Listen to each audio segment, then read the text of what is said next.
Laida Tikėjimo vartai.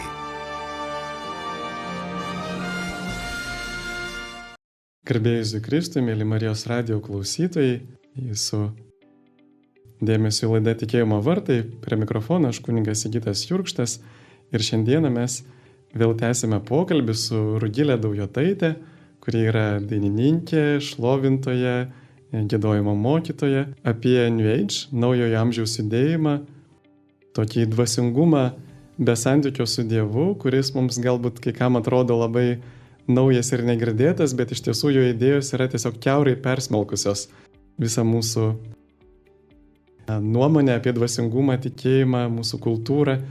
Ir todėl labai svarbu, kad mes atpažintume tą naująjį amžių. Ir dar priminsiu, kas yra tas naujasis amžius ir kodėl taip vadinasi. Gal tu, Rugile, pasakytum, tas naujasis amžius? Kuo jisai naujas? Sunkus iš karto klausimas. Toks, aš tau sakiau, man sunku tiksliai suformuluoti atsakymą į šitą dalyką, nes tiesą sakant, nėra konkretaus apibrėžimo naujajam amžiui.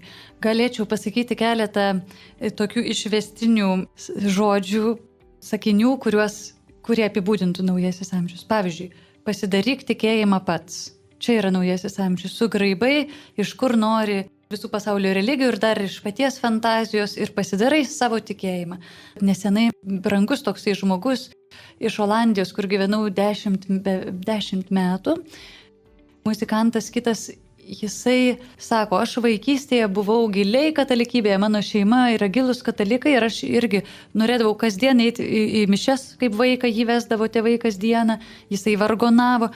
Jis sako, bet aš tą jau patyriau, pažinau, o dabar aš plačiau, sako, žiūriu. Atsiriboju taip vienoj, tokioj, kad Dievo išmintis yra visose religijose ir aš savo dvasingumą vystau ir esu jau išvystęs kitam tikro laipsnio. Ir žodžiu, einu gilin, o su Jėzu mūsų santykiai, sako, yra labai puikus. Paskui jau po nemažai pokalbių jis prisipažino, na vis dėlto nėra jie puikus, reikėtų atnaujinti santykius su Jėzu. Tai kas yra New Age'as? Mano tokie žodžiai, pasidaryk tikėjimą pats. Taip, ir tenais yra labai daug visokių dalykų, kurių atrodo beveik niekas neriša ir todėl taip sunku tai apibūdinti, bet riša vienas labai įdomus dalykas, tai yra bendras sutarimas, kad krikščionybė yra pasenusi ir todėl jai reikia naujo dvasingumo ir konkrečiai, kad Biblija yra pasenusi. Kai mes dažnai turbūt sutinkam ir patys galbūt esam girdėję tokių minčių, kad šventas raštas yra toks jau ten labai seniai parašytas ir jis mums neatliepia, bet kita vertus tie žmonės, kurie taip kalba, jie, pavyzdžiui, išsitraukia indiškas vedas, kurios, pavyzdžiui, irgi ne ką anksčiau parašytos negu Naujasis testamentas. Anksčiau. Taip, ir žodžiu, tarsi ne ką vėliau, turime taip, arba kokius nors kitokius mokymus, kurie irgi yra senovėje parašyti, taip. Tai yra tik pretekstas pasakyti, kad tiesiog, kad mums nebereikia krikščionybės. Ir net ir pats pavadinimas irgi yra labai su to susijęs, nes maždaug laikas yra dalinamas astrologijai tam tikrus amžius, kurie trunka maždaug 2000 metų, plus minus 2100 ten kažkiek. Ir va štai dabar kaip tik yra momentas, kada yra tų astrologinių amžių sandūra, kada baigėsi žuvų amžius, zodiakų žuvų amžius ir prasideda vandenių amžius. Ir va štai žuvis kaip tik yra krikščionybės simbolis, aišku, tai yra labai irgi pritempta, nes tai, žinom, kad žuvų zodiakas neturi nieko bendro su krikščionybė, bet tiesiog pirmųjų krikščionių buvo simbolis žuvis, nes, žinot, yra tie, kadangi buvo persekiojimai, jie paišydavo žuvytę kaip, kad jų nesusektų, bet kad pažymėtų, kad tai yra krikščionis. Vat ir šiandien, kas automobiliais dažnai važinėja, užsiklijuoja žuvytes, krikščionio simbolį, nes iš pirmųjų raidžių ichtus reiškia žuvis graikiškai, bet pirmosios raidės reiškia Jėzus Kristus, Dievo sūnus išgelbėtojas graikiškai ir gaunasi ichtus, žuvis. Tai žodžiu, toks gaunasi pritempimas, kad krikščionybės amžius baigėsi ir dabar prasideda vandenių amžius ir kažkodėl tai jisai turėtų būti, toks visai kitoks. Ir pakalbėsim būtent apie tą naują amžiaus viziją. Bet kartu mes praeitoj laidoj irgi klausėmės tavo, Rugilė, liudijimo, kaip tu buvai irgi giliai panirus į šitą vandenį. Taip, naujo amžiaus. Aš tik pradėjome, ar ne, anoj laidoj priėjome prie mano paauglystės, kokių 18 metų, kas buvo mano gyvenime ir kaip panirau į tą New Age nuo pat vaikystės auginama tokia pasaulyje žiūra, mamos, močiutės pastiprinimų, aplinkui neturėdama jokių krikščionių, tik prosenelė, kuri savo tikėjimo nesidalino, jinai tyliai ir labai daug melsdavosi, kasdien lankė mišias, bet ir kaip mano mama dabar sako, jinai nesidalino apie tikėjimą. Galbūt tas sovietinis dalykas jau aptarė manoje laidoje, ar ne?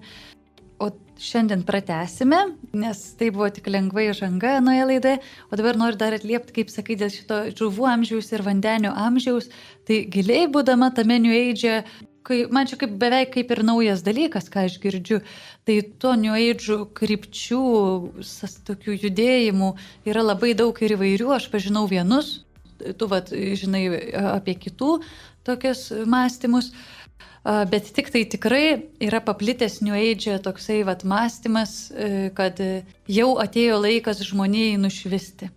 Ir dabar išrinktieji, jie nušvitinėja ir jie turi ryšį su Plejados ir Arktūrijos. Neteko šitų girdėti dalykų, ne? Ne, neteko. Čia jau labai jau dažnas, čia jau visi, žinokit, kontaktuoja su Plejadiečiais, Arktūrijaus, ten aš neatsimenu, ar žvaigždynai, ar žvaigždės, gyventojais, net ne tik pasąmonė, Sirijaus. Vieni iš jų, jie neva skirtingi, jie nori žmonės apšviesti, jie yra geri, bet yra ir blogų, ir vyksta tokie dalykai, kiti. Bet čia atrodo, kad čia jau tokie, kaip sakyt, bet tie gal žmonės šiek tiek, kur jau labai viskuo tikint be atrankos, ar ne? Ir čia gal irgi vienas iš tokių naujo amžiaus bruožų, kad tai yra tas dešiniojo smegenų pusrutulio pabrėžimas ir tas toks bandymas išsilaisvinti iš tokio šalto, negailestingo racionalumo, taip, ir praktiškai tada žmogus kaip ir visiškai jam nelabai rūpi tiesa, jam labiau rūpi, geri virpesiai, kosminė harmonija ir kartus, ir tada jau reiškia, tu nebeieškai tiesos, bet ieškai slaptų žinių. Ir jausmo, gero jausmo. Gero jausmo.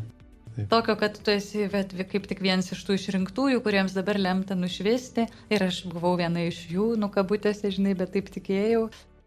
Ir tai yra taip pat visur neidžia pabrėžimas ryšys su motina žeme, su, aišku, visomis tokiamis angeliškomis būtybėmis, taip pat ir arkangelu Mykolu ir Gabrieliumi ir Rafaeliu. Jie paėmė iš krikščionybės viską. Visus tos personažus, jie ten, ypač Jėzus ir Marija, jie figūruoja smarkiai, yra mylimi, gerbiami. Ir ne tik iš krikščionybės, bet iš visų religijų, visus personažus. Ir iš visų mitologijų visus personažus paėmė. Tai. Jo. Ir kas man dabar nekokius jausmus sukelia, tiesą sakant, kai aš žinau, kaip būdama New Age labai paviršutiniškai aš te žinojau apie Jėzų. Buvau perskaičiusi keletą kartų Evangelijas, bet laiškų ne ir Senojo testamento ne, bet jau aš jį taip nusisavinau, taip sakant, aš jau žinau Evangelijas, tai viską jau ir žinau. Ir dabar, kai internete tenka liudyti žmonėms tiesiog rašyti apie Jėzų ir liudyti, kviesti juos pas Jėzų, nurodyti, kur jie klysta, pavyzdžiui, kaip dauguma gurų, kurie kviečia žmonės į savo fantazijų visokius projektus, kur pasiklysta žmonės.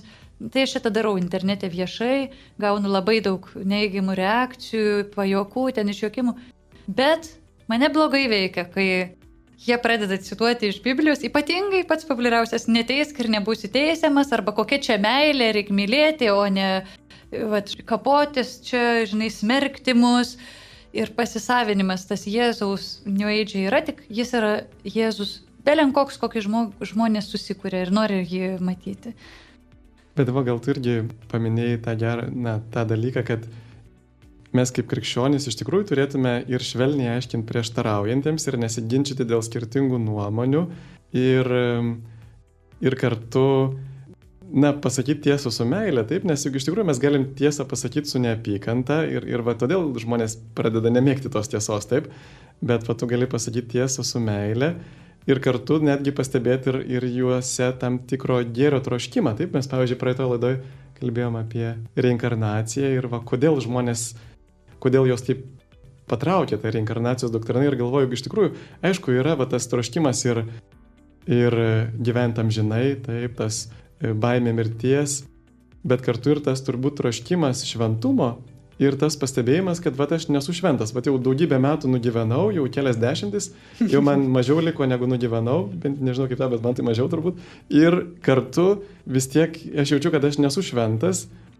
Ir tada, vadinasi, reikia dar kažkokios tai turbūt kitos reinkarnacijos ir panašiai. Kad išvietėt, žinok, ką tu sakai, aš šitą radau ir mane labai nuramino, kai aš netyčia atsispausdinau tokį trumpą dokumentą Bažnyčios santykių su nekrikščionių religijomis deklaracija Nostra Aetate, Vatikano antro susirinkimo, 3 puslapių.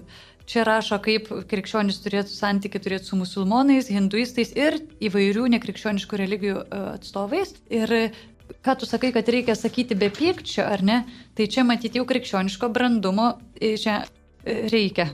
Kad su meilė, sakai, reikia tikros meilės. Tai kai Viešpats mums ją duoda kaip malonė, kaip dovana. Ir mes irgi tame augame ir kovojame su savo vidiniais demonais, su savo pykčiu, su savo puikybė. Ir po truputį, aš pati dabar 3,5 metai tik tikėjime, aš matau, kaip keičiasi tas charakteris po truputį. Kai pažiūriu savo, tarkim, video ar paklausau balsą ir kalbėjimą prieš 3 metus, tai net taip ir toli kaip ir kad New Age buvo, ar ne? Bet po truputį tikrai su Viešpačiu gludinasi tos dorybės. Tai negalėčiau pasigirti, kad labai jau toli pažengiau, bet džiaugiuosi, kad Dievas dabar jau atveria meilę. Nuoširdžią meilę ir troškimą gėrio tų žmonių atžvilgių, kurie yra kitose religijose, kitose. Priešingai negu anksčiau man sukildavo pyktis, pyktis man sukildavo. Kodėl jie Jėzų, net jie turi dabar patikėti Jėzų. Tai jeigu galiu paskaityti šitą dokumentą, kaip tik ir buvau pasiruošus. Ką tu pasakai? Tad bažnyčia ragina savo vaikus apdairiai ir su meile kalbantis ir bendradarbiaujant su kitų religijų sekėjais ir liudijant krikščioniškai tikėjimą bei gyvenimą, pripažinti, išsaugoti ir ugdyti juose aptinkamas dvasinės ir moralinės gėrybės bei visuomeninės kultūrinės vertybės. Tai čia atsivertusi krikščionybė, kaip anksčiau aš buvau guru, taip ir toliau, reiškia, yra tas noras puikybės būti ir toliau guru, tik jau dabar kitoj pusėje ir mosikuoti, kad jūs nežinot tiesos ar ne, ir suabsoliutinti, kad jie jau blogi. Tai aš tikrai tą perėjau ir taip pat perėjau tą ir su protestantais. Turėjau rimtas diskusijas ir visiškai nebūtinai draugiškas, ir online, viešai, ir privačiai. Dabar jau esame atsiprašę, ypatingai su vienu žmogum, kur buvom susikirtę, abu buvom atsiverti iš New Age, susitaikome, atsiprašym. Tikrai čia matyti brandimo dalykai. Ir iš tiesų man labai patiko tokia mintis iš jėzuitų įkūrėjo Ignaco, kad Dievas veda dalykus mus veda nuo mažiau gerų dalykų prie geresnių, žodžiu, prie didesnio gėrio, nuo didesnio blogio prie mažesnio blogio ir prie didesnio gėrio, o piktoji dvasia veda atvirkščiai. Nuo didžiausio gėrio prie mažesnio gėrio, prie mažo blogio, prie didesnio blogio. Ir aš galėčiau irgi išvelgti tame, pavyzdžiui, toj dvasiniai kelioniai, bet aš pats prisimenu, iš pradžių pradėjau turbūt nuo dzen budizmo ir tai man kaip tik atvėrė kelią į dvasingumą. Aš prieš tai nebuvau susipažinęs su jokiu dvasingumu. Ir per tai po truputėlį kažkaip Dievas leido pažinti Jėzų. Bet tarkim, jeigu aš būdamas krikščionis, jau pažindamas apreiškimo pilnatvę, aš pradedu staiga domėtis ir man labai pirmoje vietoje pasidaro budizmas. Ir tada aš tarsi nuo didesnio gėrio einu prie mažesnio gėrio, nes kodėl? Nes Jėzuje yra Dievo apreiškimo pilnatvė, budizmas yra tik žmogiška filosofija, taip? Ir paskui, kaip pavyzdžiui, tame Neidžio raštuose, labai dažnai pradedame nuo Jėzaus Kristaus, paskui jis pastatomas į vieną vietą su kitais mokytais, paskui vedama prie ezoterikos ir paskui nuvedama prie okultizmo. Tai reiškia, kad tu eini nuo didesnio gėrio prie mažesnio gėrio ir galiausiai eini prie blogio, prie magijos. Taip, atpažįstu tokį kelią, kaip ir to žmogaus, kur minėjau iš Olandijos, brangaus irgi žmogaus. Toks ir buvo kelias, kaip tu dabar apibūdinai. O galėtum tada irgi dar pratęsti apie savo kelią. Mes prie to laido baigėm apie jėzuitų gimnaziją, kad tuo metu tau rūpėjo berniukai, o ne tikybos mokytoja. Taip, ir vis dėlto kaip toliau viskas vyko, kaip tu toliau atradai tą New Age, kokia tavo buvo patirtis iš vidaus to New Age judėjimo? Tai aš jau buvau pradėjusi skaityti lietuvių autorės labai giliai pažengusios į okultizmą mediumės Audronės Ilgevičienės knygas ir jos tą judėjimą sukurtą antropoteosofiją.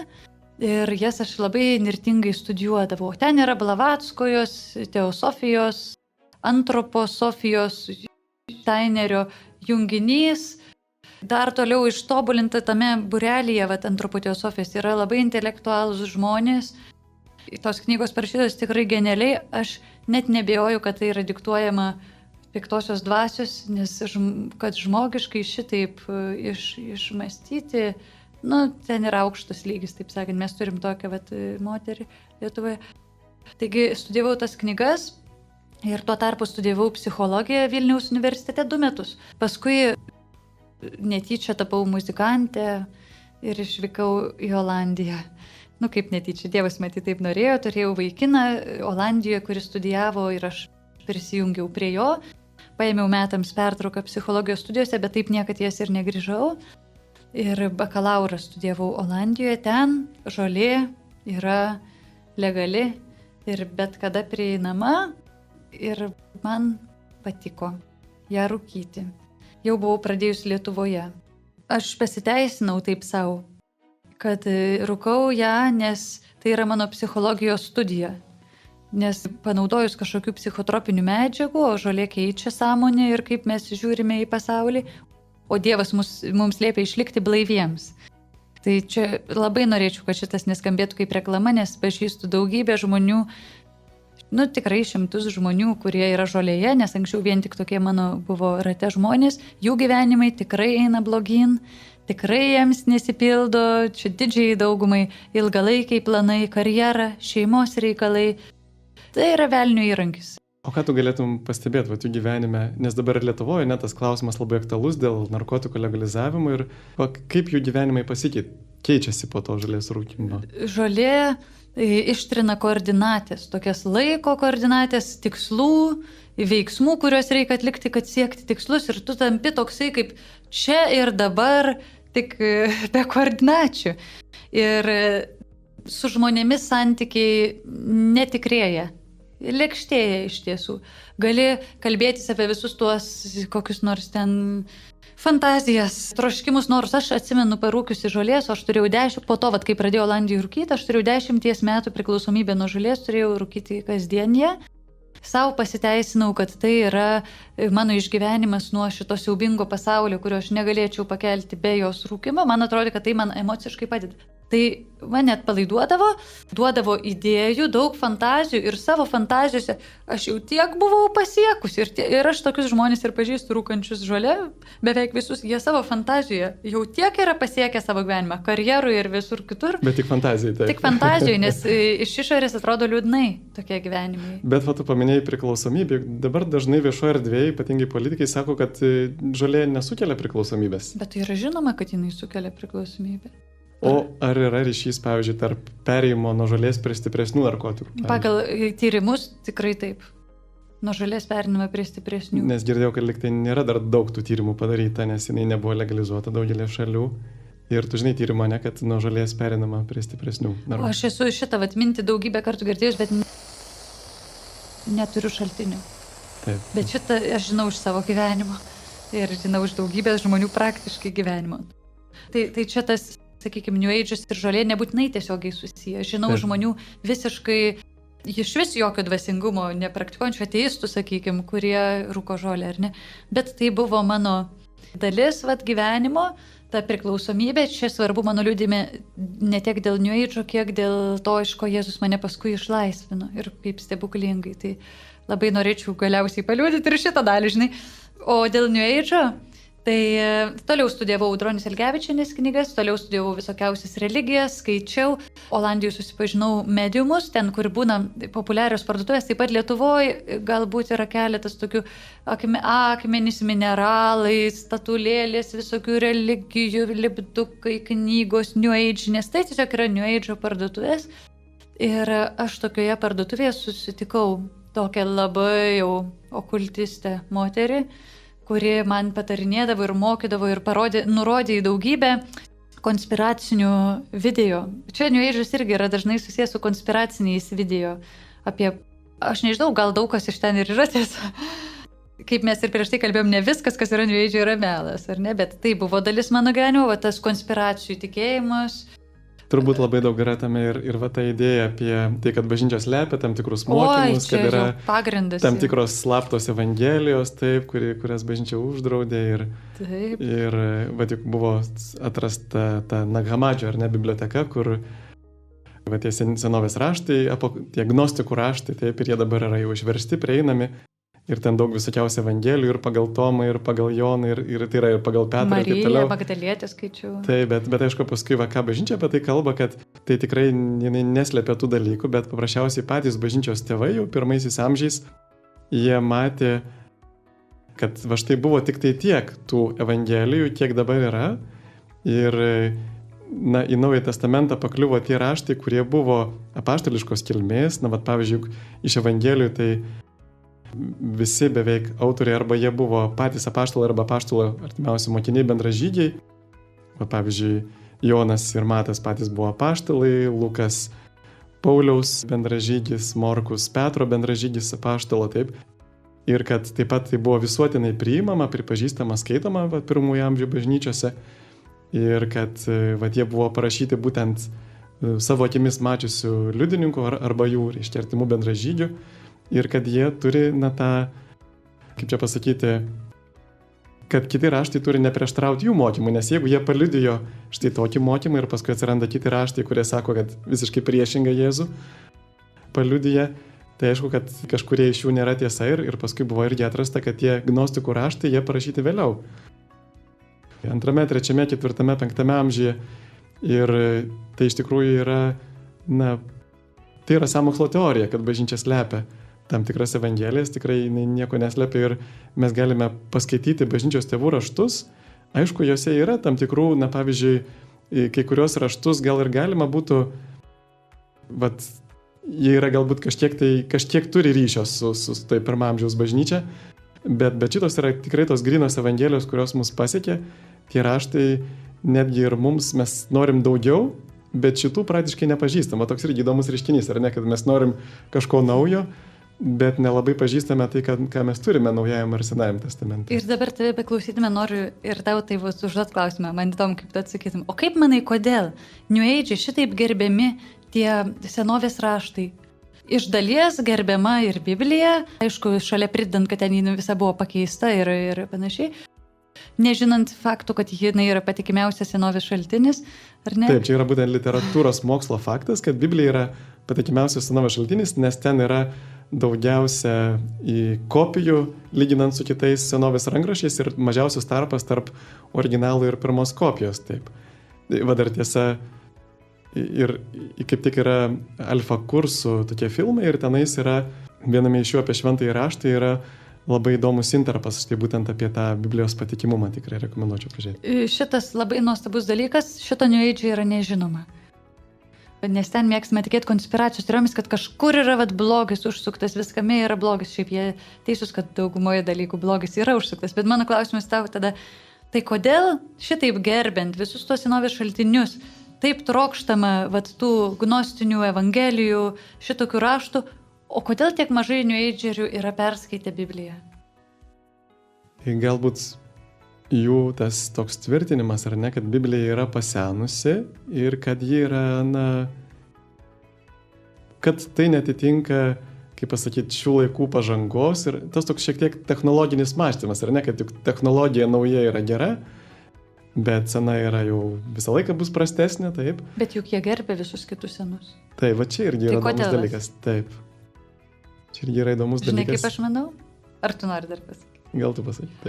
Aš manau, kad čia tikrai labai stipriai šitoje vietoje veikia būtent piktoji dvasia, kuri sulaiko juos, duoda jiems abejonės ir smarkiai dirba, kaip Kipšo laiškuose, Luiso knygoje nuostabioji Kipšo laiškai.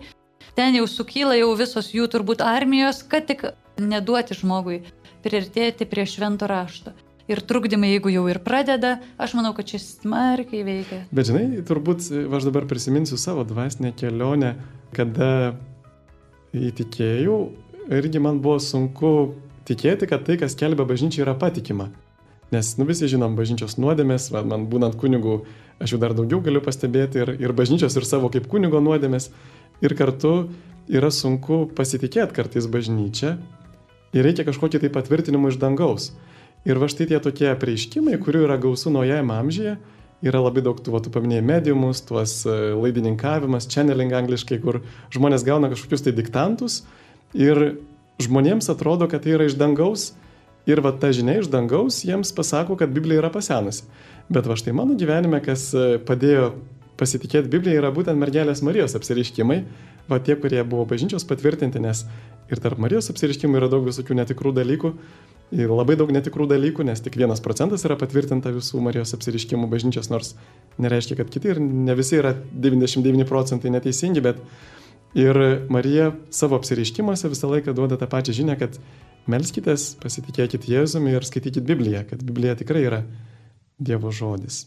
Ir dar taip pat, kas gal vėliau įsijungė šią laidą, tai dabar jūs klausotės laidos Tikėjimo vartai, per mikrofoną aš kunigas Sigitas Jurkštas ir mes kalbame su dainininkė, su šlovintoja Rugilė Daujotaitė apie naujojo amžiaus tokį dvasingumą be Dievo. Žinai, dabar tau bekalbant, man iškilo toks palyginimas. Kaip dabar labai populiaru yra tas greita meilė, greitas seksas, susimetimas ir tada keitimasis poromis ir jau vėl sekantis, next. Taip, man dabar primena, kaip New Age trokštama tų tokių bet kokių ir iš bet kokių žmonių patvirtinimų, jausmams taip paskatinti, tam geram jausmui paskatinti. Gerai, šitas mediumas, aš nieko apie jį nežinau, namai apversti, keisti, nešvaru, baugu, bet tegul ką jisai sakys, aš pasitikėsiu. Šitas kortų būrėja, pasitikime tokiais dalykais, panašiai. Man čia dabar, aš tai mums besikalbant, tau bekalbant, man toks suspindėjo palyginimas. Vietoj to, kai žmonės stengiasi, praleidžia ilgą laiką kartu pažindami viens kitą, studijuodami šventą raštą, taip. Pavyzdžiui, tai būtinai. Trokšdami tikro dalyko, tikros šeimos, tas dabar jau nepopuliaru, kad iki vestuvių, pavyzdžiui, neturėti santykių, tai jau iš viso, aš, pavyzdžiui, nežinau, kad taip net ir būna, tame New Age būdama, iki atsivertimo aš nežinau ir negavau tokio paraginimo iš aplinkos, tiesą sakant, iš artimų giminių gavau priešingą paraginimą, vyresnių. Reiškia, kad New Age nėra tokio moralinio mokymo kažkokio tai. Oi, tai dėl seksualinių dalykų ar šeimos tokio nėra, ten yra ieškoma twin flame, to sielos dvynės, kuri pasirodo jau suradai, paskui jau pasirodo, ne tas vis dėlto tai bus tas ir miegama ir vis, bet lygiai taip man tas palyginimas, kaip žmonės New Age ieško tų atsakymų, vietoj to, kad kantriai lauktų gyvojo Dievo, kurie jie žino, juk dauguma New Age ir tiki, kad Dievas sukūrė visatą. Ne visi tiki, tik energija yra Dievas ar tik kažkokia energija. Daug kas tiki, kad yra kūrėjas New Age. Tai vietoj to kantraus troškimo, kantrybės, laukimo, jo atsakymo, jo asmeninio prieiškimų, per dvasiškai, tiesiog asmeniškai, savo ar per ženklus, ar kaip, vat toks dalykas. Ir dar apie New Age prisiminiau dabar mums bekalbant, juk mano geriausias draugas Olandijoje daug metų buvo mediumas. Buvo ne kambariokas, o namiokas. Įvaikintas iš Pietų Amerikos, toks vis tiek sužaizdomis žmogus. Jo ir dabar vis dar profesija yra jau daug metų telefoninis mediumas. Jiems skambina žmonės, paklausti, jis žino ir jiems atsako ir labai tiksliai, jis turi gerus reitingus. Jis ir man šitiek daug pranašavo ir mano tetai tiesiai šviesiai pasakė, tu numirsi nuo vėžio už kelių metų ir numirė. Tai, žinai, pasakymas, kad tu numirsi, tai visą laiką išsipildo 100%. Anksčiau ir vėliau. Jo, bet jis tą laiką Tai įsivaizduok, tai tas mano New Age buvo, aš visą apsupta, net mano geriausias draugas dirba tokį darbą. Taigi aš ten dienom naktim konsultuodavaus pas jį, žinai. O galėtum irgi toliau paliudyti, kaip ten toliau buvo, nes aš atsiprašau, aš vis kalbu pats, o reikėtų tavo liudymą paklausyti. Tai va, šitai buvau apsupta, tuo tarpu studijavau bakalaurą Hagoje. Džiazinio dainavimo ir improvizacijos. Ant scenos sekėsi labai gerai, aš rūkiau tą žolę. Ant scenos man tai padėdavo išlaisvėti ir nebijoti jau ir judesių daryti visokiausių. Mano partneriai netrukus pradėjo keistis, dėl to vaikino, dėl kurio aš ten nuvykau, netrukus išsiskyriau. Jisai nenorėjo su manim rūkyti žolės ir eiti šituo kabutėse dvasingumo keliu, dabar aš jį labai gerbiu už tai ir tiesą sakant, jisai, to nedarydamas, pasiekė puikią karjerą ir nuostabiai eina muzikos kelyje čia Lietuvoje, o tie, su kuriais aš tada jau rūkiau žolę, kai pažiūriu ar apsikeičiam žiniomis, tai kaip ir sakiau prieš tai, ne kažkas toje srityje ar ne sekas. Tai kągi aš čia sakau, va toks gyvenimo kontekstas pradėjo keistis mano partneriai, tie vadinami boyfriends, susimetęs gyvenimas kartu. Skylė viduje vis didėjo nuo žolės to priklausomybės, nes jau nebegalėjau be jos gyventi. Ja parūkius irgi labai yra clouded judgment, kaip lietuviškai pasakyti. Toksai aptemęs mąstymas ar ne aptemęs protas. Aptemęs protas, darai sprendimus aptemusius. Ir Dievas, aš dar kartą noriu pasakyti, Biblijoje kalba, išlikite blaivus. Nesenai su vienu krikščioniu, giliai praktikuojančiu katalikybę kalbėjausi, ir jis sako, bet Dievas sako, išlikite blaivus dvasinė prasme, būkite budrus, ten budrus dvasiškai.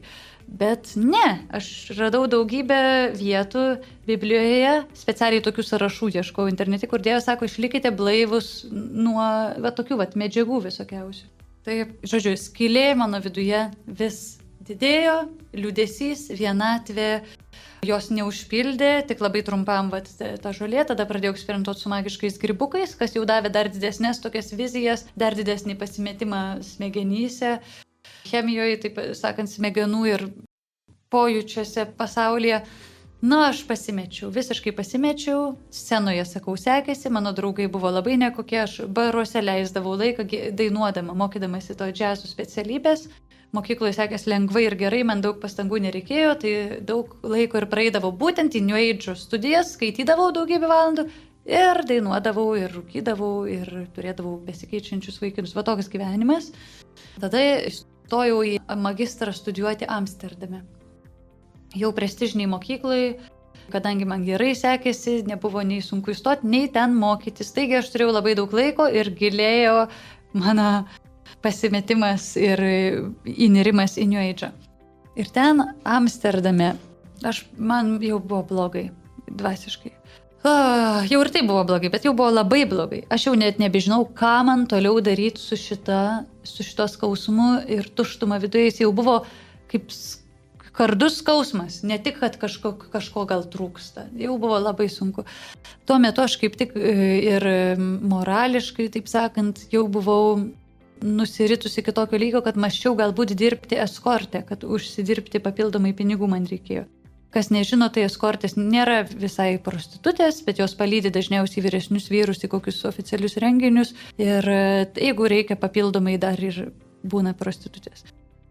Tai aš šitą pasidalinau su savo draugė idėja, biznio idėja. Jinai taip mane išbarė per telefoną. Kartais gerai išbarti. Tai. Jo, jinai man, nuo to aš daugiau to nebemaščiau, bet tik noriu pabrėžti, kaip žemai buvau, taip sakant, koks yra kūno negerbimas savęs kaip kūno, sielos. Dabar, reiškia, man kažkaip labai primena tą tokį stabmeldišką, pavyzdžiui, pagonišką, nenori žaisti pagonį, bet apskritai, biblinė prasme, tą tokį pagonišką tikėjimą, kur tu tiesiog turi daug dievų, iš tų dievų tikėsi kažką gauti, bet tie dievai tavęs nieko nereikalauja. Nėra jokio moralinio reikalavimo, pavyzdžiui, kaip yra Dievo valia, Dievo įsakymai, ten tokių dalykų nėra. Nebent aukoti, jiems aukoti, išsirinkti juos, jie pavydus, tie vairiausi dievai. Aš garbinau tuo tarpu daug dievų, vis rinkausi daugiau ir daugiau, studijavau tas kitas religijas.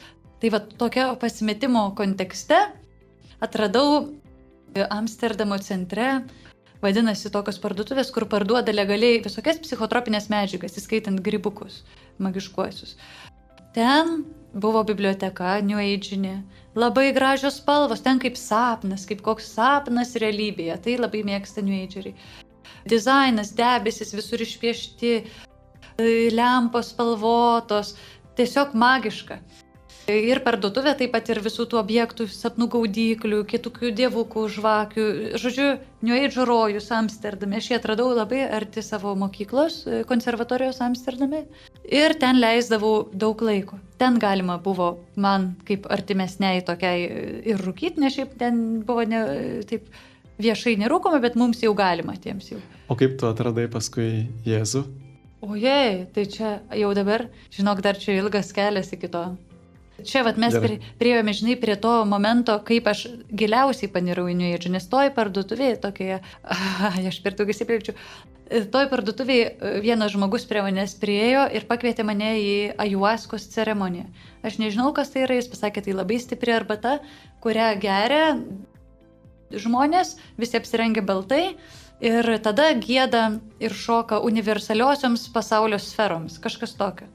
Ne, universaliosioms visatos sferoms. Skamba nuostabiai, dar viena galimybė man gauti dėmesio, kaip dainininkiai, jau tokiam dvasingame būryje, kaip aš įsivaizdavau. Ir čia ta mintis, ne universaliosios visatos sferos, va tas Dievo vardas, ar ne, kad Dievas kaip kažkokia tai visą persmelkėte energija, kuri nėra asmuo. Taip. Ir va tas ieškojimas harmonijos, ar ne, su kosmosu, va čia yra turbūt pagrindinis užsiėmimas Neidžeris. O skamba taip mistiškai, kad tu gali, žinai, paaiškinti pat savo kaip nori, tik labai tokį įspūdį sukuria įdomu, universaliosios visatos sferos, neblogai, ir joms gieda. Tai aš pasirašiau ten eiti, sako, bet čia labai stipru. Aš sakau, aš nebijau, aš jau pažįstu, žinau grybukus, žinau, kad ten yra psichodelinė medžiaga. Ir prieš tai buvau skaičiusi Karlos knygas nuo 16 metų. Jisai aprašinėjo, kaip vartojo tuos tokio tipo ir stiprumo psichodelinius narkotikus ir aprašinėjo būsenas. Ir man niekada neatrodė, kad aš galėčiau turėti drąsos į tai įžengti, bet štai ir įžengiau. Tai yra vienas iš stipriausių pasaulyje psichodelinių narkotikų apskritai egzistuojančių, per amžius naudojamas Pietų Amerikoje, bet dabar šamanai parsidavė, taip sakant, nes šitas gėrimas skirtas tik šamanams, jie parsidavė amerikiečiams ir dabar yra didžiulis turizmas šitų narkotikų, taip pat kitokių kaktusų, tai vyksta Lietuvoje plačiai, tai vyksta visam pasaulyje, pogrindyje, Lietuvoje yra didelis bausmės už šitą kalėjimo metų, prilyginamas heroinui šitas narkotikas. Ir aš patekau į šitą ceremoniją. Kaip tu suprantu, tu taip į mane žiūri, gal jau laiko nebėra. Taip. Tai gal čia tokia įžanga į sekančią dalį, ar ne, nes aš noriu papasakoti, kaip Jėzus mane išgelbėjo iš viso šitos skylės. Taip, na gerai, tai mes galėsim tada dar pratęsti, kadangi čia tikrai tema yra ilga. Aš gal tada dar norėčiau kartu rezimuoti su tavim tos pagrindinius dalykus, Neidžo, kaip atpažinti tas idėjas mūsų pačių gyvenime. Taip, pavyzdžiui, santykius su Dievu. Irgi ar Dievas yra asmuo, man pačiam. Žinot, irgi vienas dalykas, kaip aš elgiuosi ir kaip aš teoriškai tikiu. Ar man Dievas yra asmuo, su kuriuo aš bendrauju, kuris yra išmintis ir nori su manim bendrauti, ar jis tik kažkokia energija, kuris turėtų tenkinti mano poreikius, ar ne, kaip Neidžia. Arba, pavyzdžiui, Kristus, taip, juk Kristus irgi Neidžia, jie kalba apie Jėzų Kristų, bet sako, kad Jėzus yra tik vienintelis iš Kristaus įsikūnimų ir kad Kristus tiesiog yra tobuliausia žmogaus sąmonės ta būsena, taip? Ta nušvitimo būsena, žmogus tada tampa Kristumi. Ir beje, pagal Neidžą mes visi turėtume to siekti ir tapti Kristais. Ir jau daug kas patiki, kad jau ir tapo. Taip, reiškia. Ir tik tai vienintelis skirtumas, kad tai darai savo jėgomis. Paskui, kad tai nėra malonės dovana, bet tam tikrom technikomis, meditacijomis tu pasieki tą Kristaus sąmonės nušvitimo būseną. Žmogus, vėlgi čia požiūris į žmogų, ar žmogus yra tik Dievo kūrinys, atskiras tikrai turinti savo laisvą valią, ar jis yra kažkoks tai kuriame yra dieviška dalelė, dieviškasis aš, ir tu gali atrasti Dievą savyje ir pats tapti Dievu ir kažkokia tu turi pasiekti kažkokią totalitarinę vienybę su viskuo. Taip pat, pavyzdžiui, išganimas, taip, ar tai yra žmogaus savęs savirealizacija, ar Kristus mus išgano. Vėl apie tiesą mes jau kalbėjom, kad ar tiesa tai yra tik tai tas kosminė harmonija, geri ekstazės ir malonius potyriai, ar tai iš tikrųjų yra ta tiesa, objektyvi tiesa, su kurią Jėzus apreiškė, kurį istoriškai apaštalai paliudijo, jo prisikėlimą savo akimis matė ir jo mokymą. Ir taip pat meditacija arba malda, į ką sutelkta. Ar Neidžia meditacija sutelkta tiesiog į save, ar mes, ir tai yra tiesiog psichologinės technikos, žmogiškos pastangos, ar mes susitinkam su Dievu, kuris savo malonę mus perkeičia. Taip pat nuodėmė, taip, pavyzdžiui, Neidžia nuodėmė tai yra tiesiog netobulas žinojimas, taip, kad panašiai gal kaip Platonas kalbėjo. Ar tai iš tiesų yra blogis, kuris atitolina mus skirtai, kad tai yra proto prieštaravimas, reiškia, protui, tiesai, teisingumui, kad tai yra meilės trūkumas, netinkami prisirišimai. Dar keli dalykai Neidžio, tai ar kančia ir mirtis, požiūris į kančią ir mirtį. Taip, kad turbūt reinkarnacijos doktrina mus skatina neprisimti atsakomybės, nes jeigu, pavyzdžiui, žinau, neseniai slaugiau vieną tiksliau susitikdavau su viena moterimi, kuri žinau, kad po kelių dienų mirs ir tada tu labai stengiasi, bet jeigu tu galvotum, kad tas žmogus dar gyvens dar 7 gyvenimus, tai pasistengsiu kitam gyvenimui.